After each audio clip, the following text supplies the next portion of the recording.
Tuwing kumakain ako ng sardinas, bumabalik ako sa pagkabata. Hindi dahil paborito ko to, kundi dahil ito ang nagpapaalala sa akin ng mga panahong magkakasalo kami magkakapatid sa iisang mesa. Nasa abroad si mama noon, kaya si tatay ang gumagawa ng lahat. Siya ang nagluluto ng sardinas, nilalagyan ng sibuyas, at minsan may itlog o pechay kapag may extra. Simpleng ulam, pero punong-puno ng pagmamahal. Noon akala namin ordinaryong hapunan lang to. Ngayon, naintindihan ko na. Hindi lang pala siya nagluluto ng sardinas.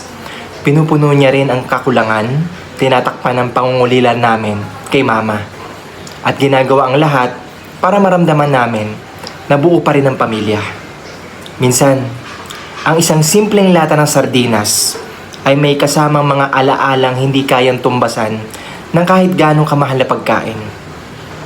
Kung may tatak kang nagsakripisyo para sa pamilya, yakapin mo siya habang may pagkakataon pa.